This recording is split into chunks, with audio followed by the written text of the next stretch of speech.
So this kind of stuff is a lot easier. We know more about the surface of Mars than we do about the surface of the Earth, because Mars doesn't have all this inconvenient water that's hiding stuff underneath, which Earth has.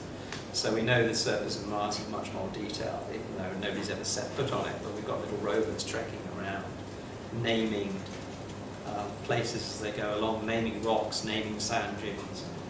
You know, this is where it had a little invention when its rear wheel got stuck in it, had to back out, that's the name of that particular sand dune. So all that thing creeps, but it's the real world, and if I want to look it up, I can go there and look it up. So in some ways it's a lot easier.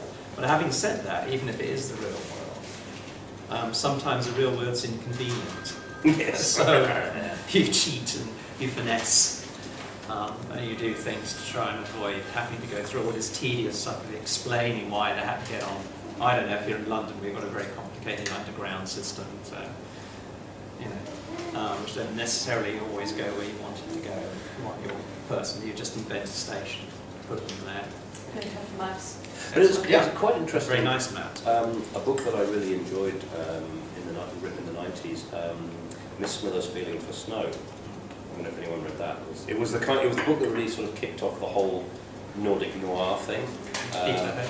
Peter Hoeg, yeah. So suddenly people were interested in crime in places where there was snow, and then there was a lot of books with the same kind of It didn't say very much to each other, which is, I think, yes, part of the attraction and why it works so well, because you've got a whole society where nobody says anything to anybody.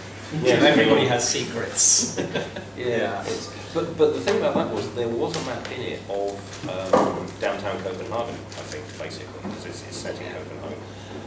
And I kind of glanced at that, and then I started reading, and I never at any point felt the need. And the other thing is that after about a half of the book, they go somewhere else. So you kind of, I've always wondered why that map was there, because I didn't see any need to refer to it. This is like John Nesbo. Always on the books of John Nesbo. It's the map of Oslo, but nobody cares about the map of Oslo for there. Yeah, and it's a strange thing, isn't it? Yes. But again, it's funny because there are so. I mean, if you think of all the crime novels that are set in New York, but nobody expects there to be a map of New York in the front. To have, you know, femme fatale's apartment is on the street here, and Tolkien, I think. Tolkien. It's Tolkien, coming from Tolkien, and then everybody draws a map on the fantasy books. Yeah. No, and also it is a whole other flange of the enjoyment of the fiction. It's, you know, what people are getting out of that map is nothing to do with what they're getting out of the novel. It's like a sort of subsidiary joy. Is it not real material? Is it Well, you can put extra things on the map that aren't in the book, I suppose, which makes it. Although I find that really frustrating. But I do find the problem is with fantasy maps, I do find them quite a lot of them the same. There's some mountains, there's a big river, there's a desert, and sometimes they're very close together, and you're thinking, what's that happening? You know, and the desert should be behind the mountains because that's the rain shield, because the rainfall, the air rises, loses its moisture, dumps it on the mountains, and flows back in rivers to the sea. That way, and behind it, there's a desert. But no, the desert's off to the side somewhere because it has to fit on the square page of the Yes. yeah, so you're having a feedback between the author being constrained by the map, although Tolkien drew his own map, so it's his fault entirely. And then, you know, this, so you can't have spherical books, you know. Is Tolkien's world a sphere? Is it a flat world? I don't know. But it's also, the other thing that I find a bit frustrating is that you look at the map and it's got, you know, Tower of Ultimate Doom. You think, whoa, right, I wonder if we'll be going there. And then, you know, there's the you know, sort of crossing of horrific danger over the big river. And so you look at the map and you're already starting to think, right, well, I think I can see what's going to happen here. Yeah, doesn't the map in The Hobbit have spiders drawn in one of the woods? You're thinking, this is a bit of a spoiler. Yeah. And there's a picture of a dragon. You're thinking, oh, yeah, right, I got it. Yeah. I think Roger Tomkins knows that this map thing in fantasy books, in one of his early Discworld books, where he said, this book doesn't have a map, feel free to draw your own. And then I'm afraid the marketing sector caught up with him, and they published maps of Discworld anyway. Yeah.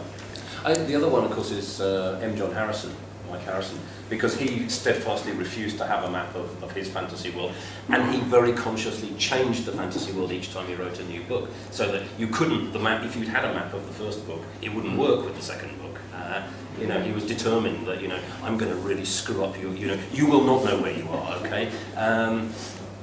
Not very grown up, but you could sort of see where that frustration comes from, because you're kind of, as a writer, you want people to be interested in what's on the page, in the interactions of the characters and stuff like that. You don't want them constantly flipping. Just leave the map alone. You know, read the book, read the story. You know, or go, who's this guy?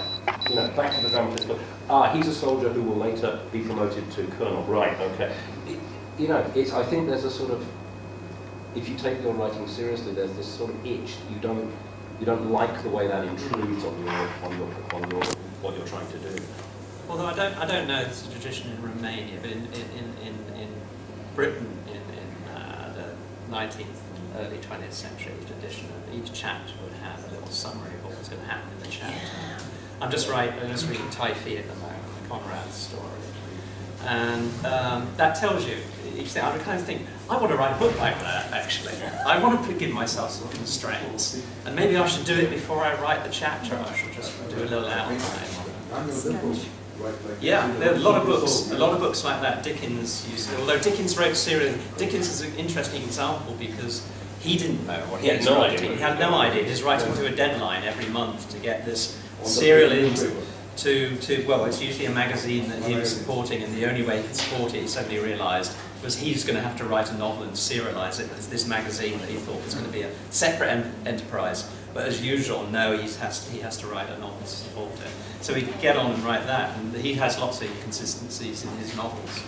I'm trying to think, there's one, I can't remember the novel where it is. There's one where it starts off with one narrator, and then he realises this is the wrong person to be following to get this story. So he just dumps him. So this character is just introducing the other people in his relationship, and then you don't see him again after 2 chapters. And never went back and fixed it. So Dickens is like the ultimate "I'm making up, I'm going along" character. Well, he's like the comic book writers, basically, where they've got to do an issue every month, and you can't. It's out and it's printed, and 100,000 people have read it, so you can't change things retrospectively. I remember talking to Mike Carey, the guy who wrote the Lucifer series, and he was saying once he started writing these paranormal detective stories. And he said the luxury of being able to go back after writing 300 pages and go, actually that's not going to work, and just take that character out and replace it with something else. And he says, in comics you just can't do that. You know, you're constrained. You know, so you write very cautiously, and you kind of you sort of plug things in that you might need later. But I say outside of comic books you don't really see that anymore. Prose fiction just doesn't get done that way anymore. And you've also, we've got word processors now, that you find as well, that one of the things you do is you realise this character, trivial example, this character should be blonde, not black-haired, because you need to pick her out in a crowd later on. And you just go back and change it retrospectively, which years ago, I wrote my first novel on a typewriter, and I typed every word out, it came out as it came out, in a linear fashion. You didn't go back, and then the next day I would go and write another 3 pages, and just keep going until you got to the end. And then you went over it in pen, changed things, and then typed it out again. And then you went over it in pen and typed it out. So I typed the thing out 3 times. Now you don't do that. There's whole sections I write now that go in at the last minute. Well, that happened when I was typing as well, but there are sections that stay unaltered from the first draft to the last draft. There may be a few sentences here and there that change, but then there's things that moved around and gone back to where they were originally.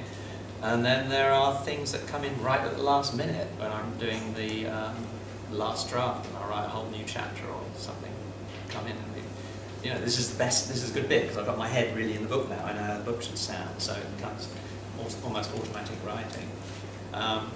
So it's not a simple process at all, which I find one of the endless interesting things about novel writing is there's no one way to do it. You do whatever you do to get it finished. What about But avoid maps. The political maps, the political background or landscape in your books? Yeah. What about yours? Well, I always knew there was a thesis-antithesis thing going on between the highly conservative green governments of Earth, which had gone through this horrible ecological crisis, and to solve it, they'd done some very big fixes, and because they were very big fixes, they were kind of institutionalized, and the institution turned into almost like a religion. So they're scared of change. Change is bad, because they want to make things back to the way they were. There's a speech I think it's in that novel where one of the characters says, but make it back, and this is one of the arguments of ecology now. What is the original ecology? What is the original ecology of a piece of ground? You know, the original ecology of England, of Britain, was forest. And if you make it back to the way it was, there'd be no room for people, it'd just be forests. So obviously you don't do that, so there's always compromises. But they worked out, these people worked out that this is what they wanted. They wanted to make it back, and everybody had to live in cities. They couldn't live in the countryside. Everything is quite controlled, because if things aren't controlled, things get out of control again, because that's how the bad stuff happens. So they've got a quite controlled, rigid society, quite structured. In the moons of the outer planets, you've got a society where everything has to be controlled for a different reason, because they're living in a very hostile environment. So they have a very cooperative society. But it's always looking for ways of doing things better, improving stuff. And they're beginning to get a little population crisis, so the cities they've built and the settlements they've built aren't big enough, so the new generation are looking to move even further out. And there's lots of territory out there in the solar system, it turns out. There's lots of comets, lots of weird bodies, planetoids and things, lots of places like that. So they're about to undergo this big leap, this big change, and that makes the conservatives back on Earth very, very, very nervous. And that's where all the think of. So I had all that in my mind when I was writing the book. And I said I did write some short stories beforehand that had a completely different political structure to it. So that came in when I was writing the novel. Inspiration from reality? Yeah, well, a little bit. I suppose I was writing this around about the time the Second Iraq War kicked off, so I was thinking quite a lot about how things build up to war, to a crisis. The people's masses, Yeah. I don't know what was exactly the word in English, but in Romania has a quite pejorative sense. You were talking about how the power of groups, of large groups of people, is greater and more important and more influential than the ideas of the individuals that are parts of these groups. Yeah. Well,